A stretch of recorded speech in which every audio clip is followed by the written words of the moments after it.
Hola, buenas noches a todos, bienvenidos de nuevo a este pequeño rincón del cinéfilo.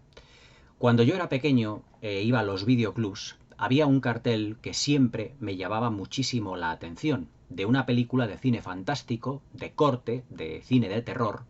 seguramente de bajo presupuesto, pero que yo quise ver realmente a toda costa, aunque la película no era tolerada a menores de 18 años. Pero un día la verdad es que, pues bueno, pues me adelanté, se puede decir, salí del colegio, me fui al videoclub y alquilé la película que os voy a comentar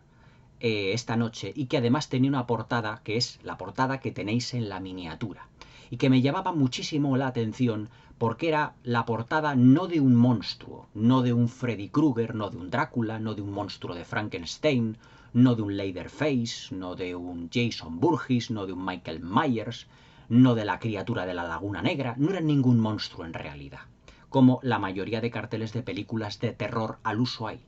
sino que era un cartel en el que una mujer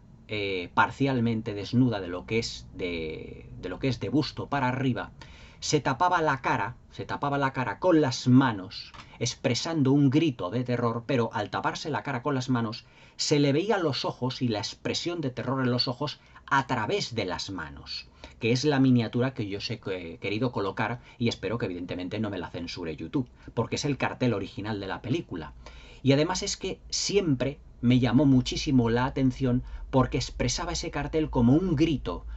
desesperado, como una persona que acaba de despertar auténticamente de una pesadilla. Y la película de la que os voy a hablar esta noche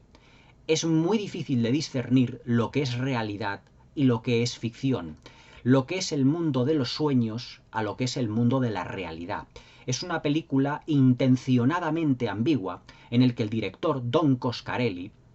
que ya había realizado anteriormente dos films, nos regaló una película eminentemente visual, pero que se convirtió prácticamente en un clásico instantáneo. Una película con escasos diálogos, pero con una atmósfera realmente conseguidísima, y que además produjo para el cine de terror, que ya adentrados en los 80, se convirtió en una auténtica leyenda y en una película de culto, a un personaje llamado el Hombre Alto, interpretado por un actor llamado Angus Scrimm, de no menos de 1,93 m de estatura, y que cuya presencia en esta película pues es deudora también de muchos clásicos, ya que Don Coscarelli no solo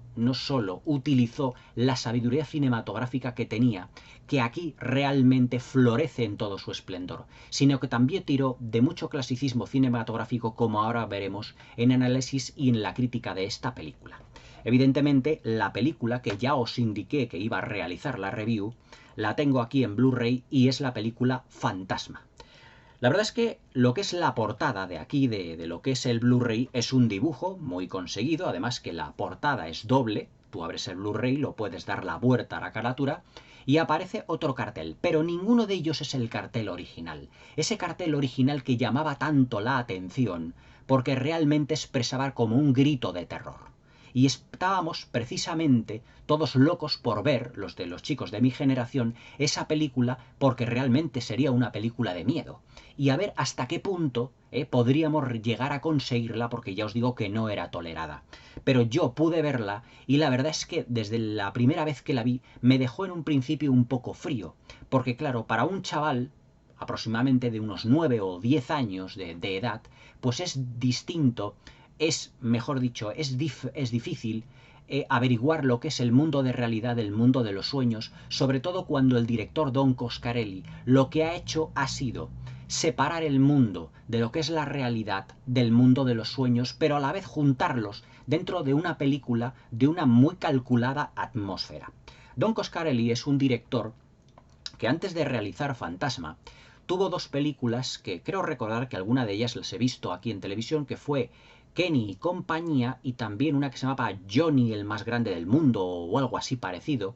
que creo recordar estaban protagonizadas por el protagonista de esta película. Evidentemente todos los actores de este film eran totalmente desconocidos, ya que nos situamos ante una película que era de serie B y que costó pues aproximadamente 300.000 dólares y que se rodó a lo largo de un año,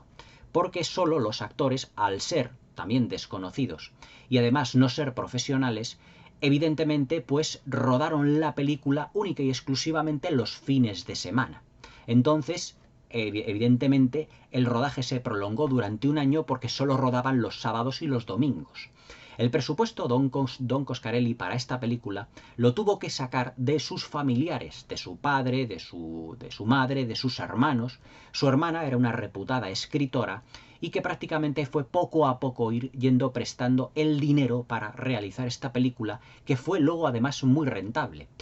Costó $300.000, pero llegó a recaudar en cines aproximadamente más de 12 millones de dólares, y es que se convirtió en un auténtico clásico instantáneo. Gran parte de la crítica estuvo al lado de esta película, porque no estamos realmente ante una película en la que predominen, como yo digo en las películas de ahora, los sustos, sino lo que predomina es la ambigüedad, es la atmósfera, son los personajes extraños, que no saben dónde han salido, qué intenciones tiene, y que la película es de todo menos predecible. No sabemos lo que va a ocurrir, porque evidentemente no sabemos lo que va a ocurrir desde el punto de vista de la realidad y de la irrealidad.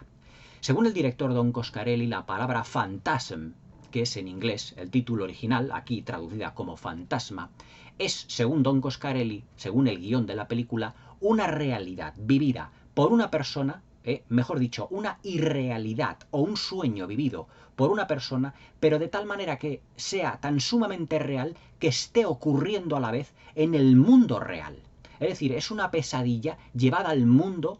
de los vivos. Es decir, es una pesadilla que se está produciendo cuando tú prácticamente estás despierto. Aunque evidentemente todo eso, Don Coscarelli trazó una línea muy ambigua para que el espectador pudiese definir o pudiese aclarar la película como realmente él como el espectador la captase totalmente. Porque al final se puede decir que no es lo que es el desenlace, desmonta toda la estructura narrativa de la película. Es decir, la estructura narrativa del film, de esta película, no es, por así decirlo, como otras veces he dicho, un círculo, en el que tenga un principio y un final en el que se unan y en el que todo quede perfectamente explicado. Sino que Don Coscarelli, aquí haciendo gala de ser uno de los mejores directores, podría haber sido, si le hubieran dejado más o hubiera hecho más películas de terror o más películas de género, porque tiene muy poquitas, es un director cuya filmografía pues es escasa, realizó también algunas de las secuelas de Fantasma, pero realmente la filmografía de Don Coscarelli es muy reducida. También tenemos, por ejemplo, El Señor de las Bestias, una película de espada y brujería, también muy famosa en la época, posteriormente, pero de una calidad muchísimo más ínfima a la película que os estoy comentando. Pero es un director que supo plasmar, como muy pocos directores, lo que es, digamos, la ambigüedad entre lo que es la realidad y la ficción. Por ejemplo, supo estar a la altura perfectamente de maestros como David Lynch en películas como Carretera Perdida, como Mulholland Drive o como Cabeza Borradora, en el que muchas veces no sabes si lo que estás viendo es el producto del sueño del protagonista o de la protagonista, o realmente lo que está ocurriendo es real. No es como Mulholland Drive, por ejemplo, en el que toda la gran primera parte de la película es un sueño y que luego se produce un punto de inflexión en la película y aparece la parte de realidad. Y hasta que nos enteramos efectivamente de ese punto de inflexión no sabemos que toda la primera parte había sido un sueño. Pero Don Coscarelli en esta película se adelantó muchísimo. Se puede decir 20 años se adelantó a David Lynch, y lo que hizo precisamente, aunque no a Cabeza Borradora, porque Cabeza Borradora es anterior a esta, lo que sí se adelantó es a definir una serie de secuencias dentro del film en la que no sabemos si el protagonista lo que está viviendo a partir de esa secuencia es realidad o lo que está viviendo es un sueño. Argumentalmente nos situamos en un pequeño pueblo de Estados Unidos en el que se están produciendo una serie de fallecimientos al lado de un cementerio que tiene además un gigantesco mausoleo, que es una especie de mansión victoriana. Una especie de mansión victoriana que cuando los protagonistas entran dentro de esta mansión realmente es un gran pasillo lleno de mármoles y también lleno de estatuas de bustos griegos y romanos,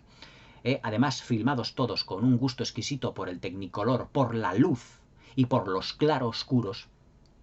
en el que el decorado técnicamente era muy reducido, pero Don Coscarelli, dentro de su sabiduría visual, supo colocar la cámara en diferentes lugares para que ese único pasillo que habían construido debido al presupuesto reducido de la película fuese como una especie como de elemento muy laberíntico dentro de lo que es dentro de lo que era esa gigantesca casa victoriana, y luego alrededor pues todo lo que tenemos, lo que es el cementerio. En este cementerio, en este pueblo, se están sucediendo una serie de fallecimientos que tienen como motivo, como leitmotiv, una mujer que se la llama en la película The Woman in Lavender, es decir, una mujer muy atractiva, rubia, vestida con un traje malva, y que lleva una serie de hombres, de chicos, a un cementerio, y con la intención de tener relaciones íntimas con ellos, acaba asesinándolos. Pero en, digamos, una serie de primeros planos y de primerísimos primeros planos, nos daremos cuenta de que esa mujer no es lo que parece. Y he aquí uno de los homenajes que hace Don Coscarelli de una manera muy inteligente al clasicismo cinematográfico que os estoy diciendo. Porque la presentación de Angus Scrimm, del hombre alto en esta película, es la presentación en un primerísimo primer plano, y que Don Coscarelli tiene en referencia a dos películas. Al Frankenstein de James Whale del año 31, en el que Boris Karloff lo vamos viendo dándose la vuelta, pero con una serie de primeros planos vamos enfocando su rostro. Aquí con la mujer Don Coscarelli la va, digamos que enfocando el rostro cada vez más cerca, y cuando ya no lo puede poner la lente más cerca, ese rostro se transforma en el rostro de Angus Scrimm, que es el hombre alto, que ahora cuando hablaremos del reparto más o menos os iré conduciendo a través de todo ello, porque se puede decir que el reparto pues son todos, digamos, eran actores pues totalmente desconocidos. Y luego también, en ese primerísimo primer plano que tiene Angus Scrimm, yo creo que se está acordando también del Drácula de Fisher, porque el Drácula de Fisher, si os dais cuenta, en el del 58, cuando Jonathan Harker entra en el castillo, Christopher Lee baja vestido de negro, como también el hombre alto va en esta película totalmente vestido de negro, hasta quedarse en la cámara en un primerísimo primer plano. Es decir, que lo que está haciendo Don Coscarelli es utilizando un recurso narrativo que ya había sido utilizado antiguamente, y tan antiguamente, en los años 30, en los años 50, para presentarlos de una manera muy impactante el rostro del hombre alto. Este ser de otro mundo, de otra dimensión, que tiene una serie de objetivos para la Tierra y para sus habitantes. Lo que son los intérpretes de esta película son Michael Baldwin, Angus, que es el protagonista, el niño protagonista de la película, Reggie Bannister, que es un amigo de la familia de Michael Baldwin, Billy Thornbury, en el papel de Jody, que es el hermano mayor de Mike, y luego también Angus Scrimm, que es el hombre alto, y la chica vestida de la banda llamada Katy Lester. Con estos 5 personajes se puede decir que Don Coscarelli no necesita más para crear una película de terror que además funciona como una muy hábil mezcla de géneros. Porque la película, ahora que iremos analizando, empieza como una película de suspense, con una serie de asesinatos, luego sigue aproximadamente en el segundo acto como una película de terror, donde ya se tienen en cuenta ya persecuciones, apariciones de monstruos, la aparición del hombre alto de una manera mucho más mítica y mucho más terrorífica, y termina siendo como una especie de cuento de ciencia ficción muy pesadillesco. Pero todo ello con una envolvente en la que realidad y ficción digamos que se mezclan de una manera muy ambigua, pero intencionadamente ambigua. Es decir, yo he leído a muchos críticos de esta película diciendo que evidentemente había una especie como de caos narrativo. Pero es que este caos narrativo está realizado y está filmado así de un modo inteligente y de un modo intencionado, para que el espectador sea luego el intérprete, cuando vea después la película, en el que diga hasta qué punto es realidad o es ficción, es sueño, es pesadilla, o estamos dentro de la realidad o dentro de un sueño o dentro del propio fantasma que lleva dentro Mike, el personaje de Michael Baldwin. Es decir, Lo que estamos viendo en la película no sabemos si es realidad o lo que es ficción. Y ese es el misterio y ese es realmente el puzzle que Don Coscarelli nos invita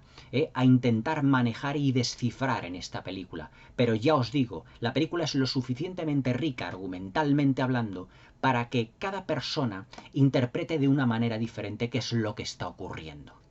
Porque toda la película se desarrolla de una manera muy lógica, aunque tiene una serie de elementos perturbadores. Se desarrolla de una manera muy lógica hasta el final, en el que descubrimos que el personaje de Reggie, el amigo de Jodie, el hermano de Mike, de Michael Baldwin, el niño protagonista de la película, descubre que su hermano ya había fallecido, pero es que en un accidente de coche. Pero es que además, al principio de la película, el chico tiene una serie de pesadillas porque sus padres habían también fallecido y solo le quedaba el hermano. Pero el hermano continuaba vivo hasta el final prácticamente de la película. Por lo tanto, ¿en qué punto de la película o en qué punto de la mente de Mike el personaje de Jodie ha fallecido realmente? ¿Es el hombre alto un producto de sus pesadillas? ¿Es realidad? ¿Es ficción? También vemos como el personaje de Reggie, al final de la película, es asesinado por el hombre alto. Sin embargo, al final vemos que está vivo. Por lo tanto, ahí tenemos una mezcla de puzzle entre realidad y ficción que tenemos que ir encajando muy hábilmente lo que son las piezas que Don Coscarelli nos propone para poder, evidentemente, desentrañar todo esto. En esta parte, en todo lo que es la parte de lo que es que parece realidad o la que parece ficción, Fantasma, la película, el guión del propio Don Coscarelli está, digamos, y perdonadme por la expresión, no me tiréis los tomates todavía, está muy por encima de otras películas que han utilizado la realidad y la ficción, el mundo de la realidad y de los sueños, también para plasmar monstruos. Como decía el filósofo, que el sueño de la realidad produce monstruos. Pues, por ejemplo, está muy por encima digamos, de la estructura narrativa de una película como Pesadilla en Elm Street, donde sabemos perfectamente que Freddy Krueger está dentro de los sueños de los protagonistas. Pero aquí no sabemos si efectivamente el hombre alto, con todas sus intenciones, está en el mundo de los vivos o está en el mundo de los sueños, o está en ambos realmente. Eso es algo que Don Coscarelli nos deja al espectador para que lo podamos descifrar. Y he ahí la riqueza y complejidad, he ahí el misterio que tiene la película de Fantasma. Esta película, además de ser una película eminentemente de atmósfera, es una película, yo os digo, eminentemente visual. Yo creo que Don Coscarelli es un director que Hollywood no le quiso sacar todo el jugo, porque manejaba los recursos narrativos y manejaba un lenguaje visual realmente sobresaliente a lo largo de toda la película. Por ejemplo, todo lo que es la parte en la que vivimos los sueños o los no sueños, por así decirlo, de Mike, pues apenas tenemos diálogos, pero en los ojos de Mike vemos realmente el miedo.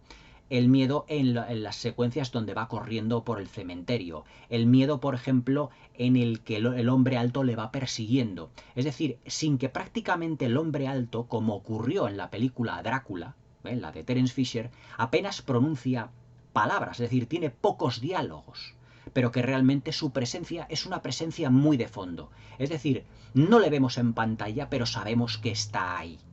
realmente. Y esa presencia de fondo es lo que le da al espectador la inquietud durante la hora y media de metraje que tiene esta película. Es decir, que argumentalmente hablando nos situamos en un film que nos da o nos invita a saber si lo que realmente Mike está viviendo es realidad o es ficción, es sueño o no lo es. Porque al final el hombre alto hace su aparición llevándose a Mike a otra dimensión. Pero bueno, eso es algo que seguramente os gustaría descubrir viendo la película si no la recordáis, porque la película tiene muchas esquinas, muchos recovecos, muchos elementos inquietantes en los que poder intentar discernir qué es lo que Don Coscarelli nos quiere decir en todo momento. Por ejemplo, hay una secuencia en la que con unos prismáticos y después de haber estado Mike con su hermano Jodie en el cementerio vigilándole porque teme perderle, igual que temió, evidentemente, tuvo una serie de pesadillas por haber perdido recientemente a sus padres, ve cómo se está, bueno, intentando tener unas relaciones, liarse con la chica vestida de morado, que es en realidad el hombre alto disfrazado, para atraer evidentemente a sus víctimas, pero que en ese cementerio empiece a oír como una especie de rugidos, una especie de sonidos guturales, y una especie de seres muy bajitos encapuchados, que parecen como los yaguas de la Guerra de las Galaxias, pero en plan del lado oscuro. Es decir, una serie de personajes, de duendes endemoniados que no sabemos dónde han salido. Aunque poco a poco a lo largo de la película iremos viendo que efectivamente dónde han salido esos duendes. Cuando Mike con sus prismáticos ve que el hombre alto, después de un entierro en la primera parte de la película, coge el sarcófago y lo mete dentro de un coche fúnebre, él se lo dice a su hermano y dice: es que esto no puede ser, porque ese sarcófago puede pesar aproximadamente unos 200 kilos de peso.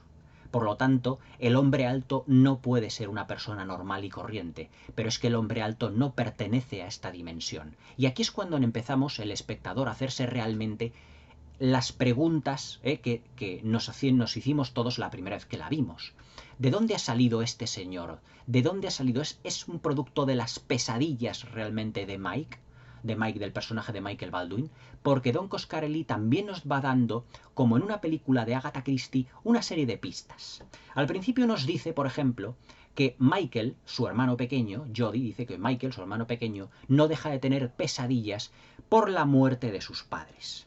Por lo tanto, ¿forma parte el hombre alto de esas pesadillas? Es posible.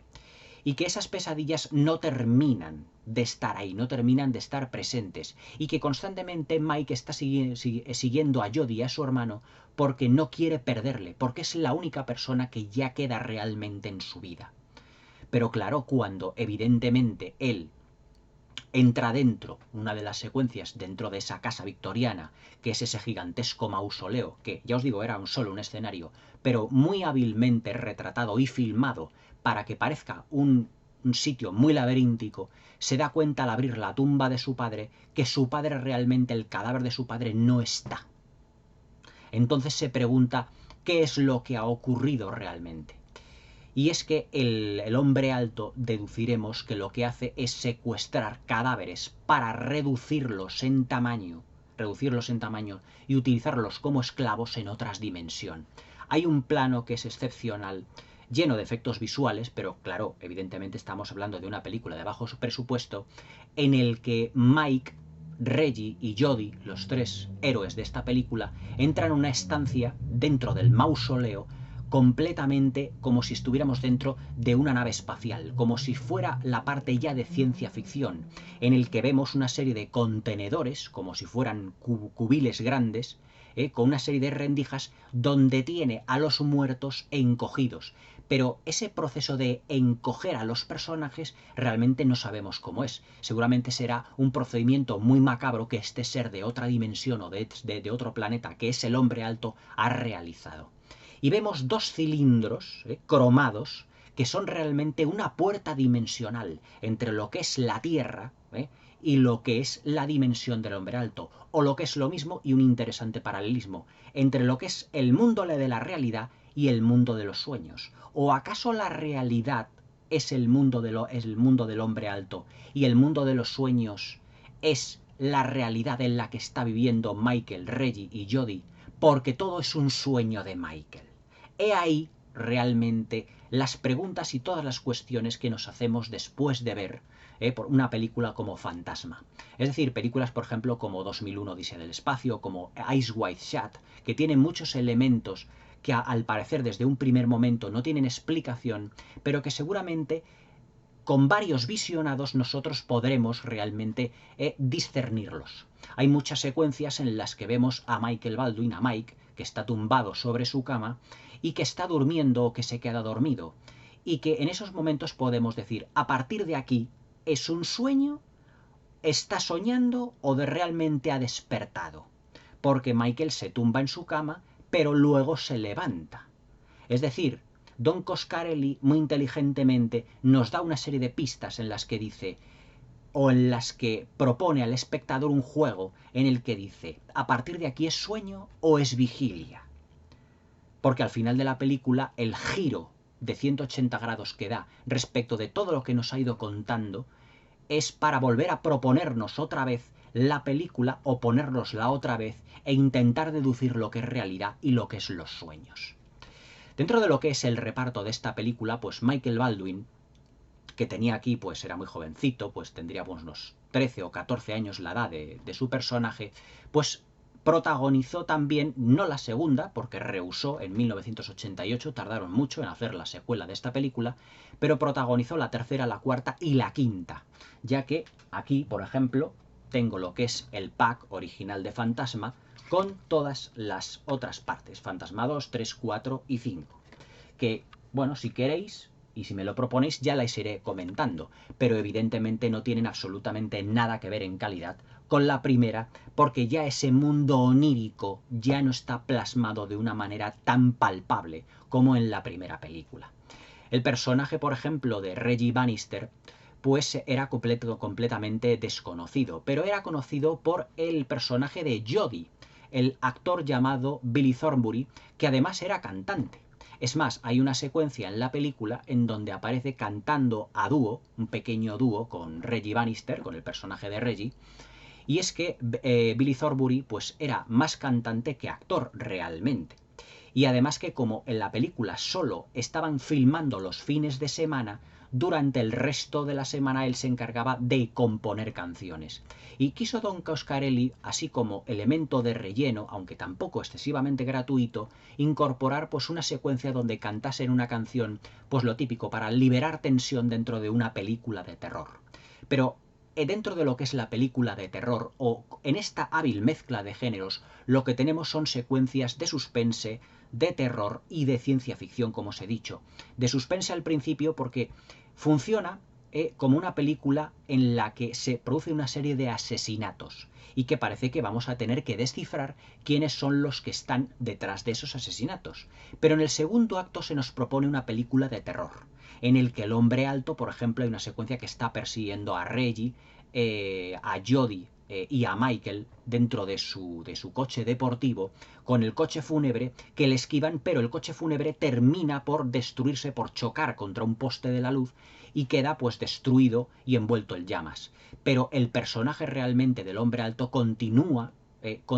vivo. Es decir, ¿quién conduce ese coche? ¿Quién conduce ese coche fantasma? ¿Es a lo mejor Michael el que está imaginándose que ese coche dentro de su sueño no lo conduce absolutamente nadie? Es decir, hay una serie de elementos paranormales en la película muy bien distribuidos, muy inteligentemente distribuidos. Reggie, mejor dicho, Michael tiene a su vez una amiga que tiene cierto parecido con la mujer también vestida de malva, con la mujer del vestido de color lavanda, con la mujer la que luego se transforma el hombre alto. Y es que además esta chica pues se lleva a Michael a una abuela suya en el que dice la abuela que puede predecir el futuro, pero la abuela no pronuncia palabra. Es decir, es una especie como de señora que predice el futuro, como una pitonisa, pero que en realidad no dice absolutamente nada. Se comunica a través única y exclusivamente de su nieta. Y entonces en una mesa aparece una caja totalmente, como si fuera un elemento completamente, digamos, fantasmagórico, aparece la caja y dice Michael, ¿cómo has hecho eso? Sin embargo, ese elemento paranormal, el que la caja aparece y desaparece, aparece y desaparece, realmente no se lo cuenta a su hermano como si fuera un hecho extraordinario. Por lo tanto, forma parte del sueño o de la realidad de Michael. Por eso, tenemos que ir preguntándonos, haciéndose una serie de preguntas a lo largo de la complejidad de este largometraje. Por lo tanto, no estamos ante una película de terror convencional, ni muchísimo menos en el que un grupo de chicos estén siendo perseguidos, asesinados uno detrás de otro como una película slasher normal. Sino lo que estamos es entre una hábil mezcla de géneros que combina la realidad con la ficción y el mundo de los sueños con el mundo de la realidad. En una hábil mezcla de géneros donde la ciencia ficción también tiene cabida, el suspense, y además es que Don Coscarelli tiene la habilidad para pasar de género a género,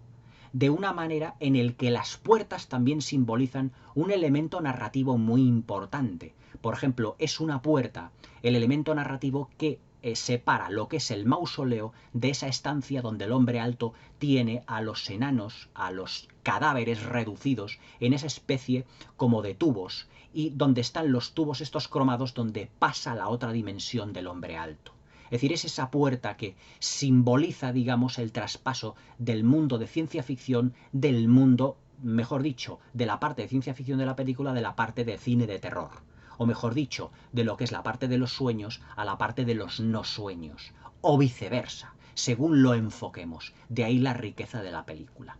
Otro de los elementos que son perturbadores en esta película, y a mí que más me llama la atención, y que si la tenéis, ya sea en DVD o en Blu-ray, si podéis ponerla en un equipo de estereofonía, es la banda sonora. La banda sonora es un elemento muy minimalista dentro de lo que es Fantasma, porque está compuesto por una serie de notas que recuerdan, por ejemplo, al Tubular Bells de Mike Oldfield en la banda sonora del Exorcista, y que además Don Coscarelli los va colocando dentro de lo que es la película en momentos muy puntuales para que la inquietud del espectador aumente. Es decir, no coloca la banda sonora porque sí, porque haya una persecución o porque haya la aparición de un monstruo, no. Lo va colocando en secuencias donde además la imagen narra por sí sola. Es decir, hay por ejemplo, una secuencia en la que el hombre alto está persiguiendo a Michael Baldwin, al niño, al que le llama chico, de una manera en la versión original le llama boy, pero claro, en la versión en castellano le llama chico, que él sabe que será su próxima víctima, además que va varias veces a su casa para intentar detenerle, pararle los pies a este chico, a este niño que se está inmiscuyendo dentro de sus planes. Y claro, en esos momentos de persecución dentro del mausoleo y todo ello, el personaje, mejor dicho, Don Coscarelli no coloca la banda sonora, sino que la banda sonora solo está presente en los momentos, por ejemplo, de planos estáticos o en los momentos donde la cámara está haciendo panorámicas, pero donde no hay diálogo y donde apenas hay acción. Por ejemplo, hay una secuencia en la que Michael Baldwin, en la que Mike está corriendo por la calle porque está persiguiendo a su hermano Jody, conduciendo su hermano Jody una moto, porque teme, él también, después de haber perdido a sus padres, teme que él también lo pueda perder a manos del hombre alto, a manos de ese ser demoníaco de otra dimensión. Y entonces el miedo de Mike se acentúa, desde el punto de vista del espectador gracias a la banda sonora. O cuando, por ejemplo, vemos los planos de lo que es el mausoleo, esa mansión victoriana, en un plano estático, un plano sostenido, y en donde la banda sonora también cobra protagonismo. También, técnicamente, para ser una película muy sencilla, tiene una gran complejidad intrínseca en lo que se refiere al uso de la cámara, ya que la cámara tiene travelings, tiene panorámicas, tiene picados, tienen contrapicados, dependiendo del efecto que quiera provocar el director en el espectador. Por ejemplo, cuando Jody deja a Michael para que él investigue todos los asesinatos que se están cometiendo en esa mansión victoriana, en ese mausoleo del cementerio, le deja atascado en lo que es su habitación, pues prácticamente cuando Mike está solo en su habitación, gran parte de la secuencia está en contrapicado, como si fuera una película de Alfred Hitchcock. Y entonces la banda sonora ahí cobra protagonismo, porque ahí esa banda sonora representa la desesperación de Mike por continuar al lado de su hermano, porque es la única persona que le queda en el mundo y que forma parte de su familia. Es decir, los miedos de Mike en esta película son realmente casi los auténticos protagonistas del film. De ahí que no sepamos si efectivamente esos miedos están representados en los sueños, en las escenas que son los sueños de Mike, y que no tenemos clara cuáles son esas escenas de sueños. Pero que al final del film, cuando está junto a Reggie, al lado, en su casa, al lado, por ejemplo, de esa chimenea, él está llorando diciendo: es que he perdido a mi hermano, pero Reggie le está diciendo: pero a tu hermano no se lo llevó ningún hombre alto, no lo mató ningún ser extraterrestre, sino que falleció en un accidente automovilístico. Es decir, hemos sido testigos de que en realidad a Jody Jodie, vivía gran parte de lo que es la película y que al final parece ser que el hombre alto, disfrazada de mujer de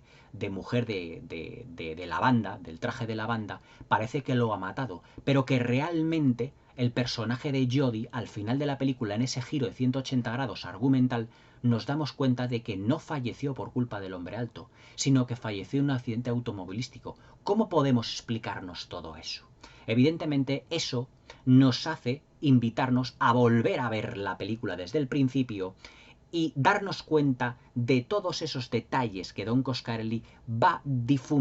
como difuminando, pero a la vez soltando sin querer en el argumento para que nos demos cuenta. Es decir, una serie de pistas para que realmente sepamos el mundo de la realidad y de la ficción, con esa calculada ambigüedad que Don Coscarelli le dio realmente a su film, y además de una manera completamente absorbente. Otro motivo que tiene para que Fantasma sea un auténtico clásico dentro del género de terror: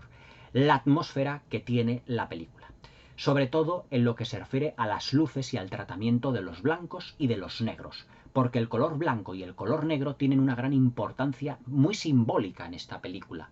Todo lo que es el mausoleo está recubierto de mármol, de un mármol blanco, y además con unos bustos griegos y romanos, y además todos con un blanco completamente radiante. Pero el hombre negro, que simboliza, digamos, el mundo extraterrestre, el hombre alto va completamente vestido de negro, que yo creo que también puede ser cierto homenaje, tanto en la estatura como en la vestimenta, que tenía Christopher Lee en las películas de Drácula, porque siempre iba vestido completamente de alto. ¿Os imagináis esta película en el que el hombre alto hubiese sido interpretado por Christopher Lee en vez de por Angus Grimm? También hubiera sido realmente una interpretación impresionante, aunque Angus Grimm está fantástico. Todo hay que reconocer que las escasas secuencias en las que sale tiene una presencia física que es un auténtico robaplanos. Pero ¿os imagináis también a Christopher Lee interpretando al hombre alto a finales de los años 70, cuando todavía era relativamente joven? Hubiera sido también realmente impresionante e increíble. Y además es que el personaje, una anécdota dentro de lo que es el rodaje, es que por lo visto, según Don Coscarelli, a Angus Grimm se le puso unas botas con unos tacones muy altos para que pareciese todavía mucho más grande. Y además una ropa, una talla más pequeña, para que sus manos realmente tremendas, muy grandes, tuviesen un especial protagonismo. Es más, cuando Mike va caminando por el pueblo en una secuencia y ve a cámara lenta, y aquí sí que la cámara lenta tiene un significado muy importante, ve a Angus Grimm, ves al hombre alto, a ese hombre del cementerio que había visto anteriormente cargar los sarcófagos en los coches fúnebres prácticamente con la fuerza solo de sus brazos, le va viendo cómo se va moviendo por toda la acera y se para justamente al lado del carrito de helados de Reggie Bannister, en el que Reggie Bannister ha abierto una especie, pues abierto, donde tiene los helados dentro, y Angus en ese momento, es decir, el hombre alto se para, y es como si ese frío con las manos él lo atrapase, y pone una expresión como de placer. Pero es que posteriormente vemos que uno de los enanos, que era uno de los amigos de Mike y de Jodie y de Reggie, fallecido recientemente, es el que está persiguiendo con el coche fúnebre en esa secuencia de persecución que tenemos en el segundo acto del film. Y que Reggie oculta el cadáver de Tommy, de la primera persona que en la película es asesinada, dentro del carrito del helado. Es decir, qué casualidad que el hombre alto se pare al lado de Reggie, se pare al lado del carrito del helado, pero que además sea también una casualidad porque sea precisamente el carrito del helado donde Reggie guarda el cadáver de Tommy cuando lo descubre todo. Es decir, todos estos elementos son unos elementos muy perturbadores que dicen: yo esta película la tengo que disgregar de una manera o de otra, porque oculta mucho más misterios de que cualquier otra película de terror que hayamos visto dentro de la historia del cine reciente de terror. Fantasma es una película de atmósfera, es una película de guión y es una película además de personajes tratados muy visualmente. Tiene un lenguaje visual, para lo escueto del presupuesto, un lenguaje visual realmente extraordinario, que acompañado de la banda sonora crea una atmósfera insana, pesadillesca, onírica, que realmente no sabemos si lo que estamos viviendo es realidad o es un sueño. Y de ahí nuestra inquietud a lo largo de todo el metraje, pero que solo al final nos damos cuenta de que qué es lo que ha ocurrido a lo largo de toda la película. Y yo cuando terminé de verla, tuve la sensación de decir, bueno, pero es que el hermano de Jodie había fallecido porque según la mujer la mujer vestida del vestido de la banda, que era Angus Grimm, había fallecido. Reggie también fallece a manos del hombre alto. Pero todo ha sido, por lo visto, una pesadilla de Michael. Ha sido todo una pesadilla de Mike. Ha sido todo producto de los miedos de Mike a perder a su hermano, que realmente lo ha terminado perdiendo. Porque en la segunda, tercera, cuarta y quinta parte, evidentemente en las segundas y terceras partes, el personaje de Mike ya no es, el personaje, perdón, de Jodie, del hermano de Mike, ya no está. Por lo tanto, de lo que hemos vivido al principio de la película era un sueño. Pero ¿qué partes eran sueño y qué partes eran realidad? Porque el hombre alto existe. Es decir, existe en la realidad de Michael, pero también existe en la realidad tangible, vigente. Por lo tanto, el hombre alto, al ser un personaje de otra dimensión, es como si fuera capaz de pasar del mundo de los sueños al mundo de los vivos. Como un Freddy, cuando se le agarraba en el sueño, cuando la protagonista le agarra en el sueño y se lo trae al mundo de los vivos. Pero aquí está filmado de una manera más ambigua, más compleja, para que evidentemente la línea argumental no sea un círculo, no tenga principio y final y directamente pues luego unas segundas, terceras, cuartas, quintas partes que sean prácticamente un calco de la primera y que la estructura narrativa sea la misma, sino que la estructura narrativa que tiene Fantasma es una estructura narrativa completamente abierta para que el espectador pueda darse cuenta de que qué es lo que está viviendo, una realidad, un sueño, etc. Otro de los elementos que también han pasado a la historia del cine fantástico han sido las bolas, la bola, mejor dicho, la bola cromada, que además la idea la tuvo Don Coscarelli de un sueño que él tuvo respecto de una de las entrevistas que vienen en los extras de la película. Y es que él pues soñó que una bola cromada le perseguía en una pesadilla y que con una especie como de tornillo quería matarle. Angus Scrimm tiene una especie como de vigilante dentro del mausoleo, que es la persona que está al tanto de el proceso de reducción de los cadáveres en los enanos. Y entonces cuando atrapa a Mike, entonces esa bola que le va a incrustar en la cabeza de Mike, Mike se agacha y entonces la bola se incrusta en la cabeza del vigilante que tiene el hombre alto. Esa fue una secuencia en la que luego sale un tornillo, una especie de como de taladro, y le taladra la frente al vigilante y un chorro de sangre completamente, la película se transforma en gore, evidentemente. Tuvo grandes problemas para pasar la censura, ya que quería la censura poner directamente la película como una X, es decir, clasificar la X. Sin embargo, pues bueno, pues la presión de Coscarelli, de su productor Paul Friedman, pues también evidentemente pues consiguieron que la película tuviera una repercusión, mejor dicho, una calificación R, es decir, para mayores de 18 años, pero no X, evidentemente, como si fuera solo una película eminentemente para adultos por la dureza y la crudeza de las imágenes.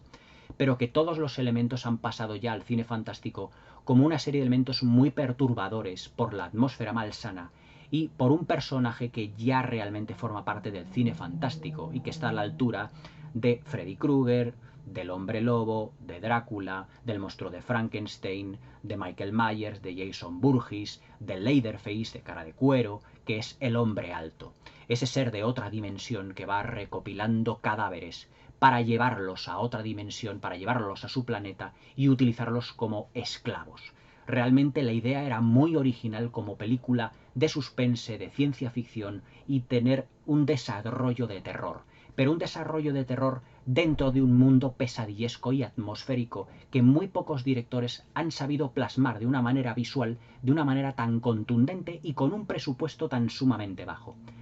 Las demás precuelas, digo, mejor dicho, las secuelas, ya no tuvieron ni el interés ni la calidad, evidentemente, que la primera de Fantasma, pero sí que tenían también una serie de elementos perturbadores, sobre todo cuando Don Coscarelli las dirigía. La segunda, creo recordar que no estaba dirigida, si me lo permitís que lo mire, la segunda no estaba dirigida por Don Coscarelli. La segunda sí, o creo que era la tercera. Creo que una de ellas no es de Coscarelli.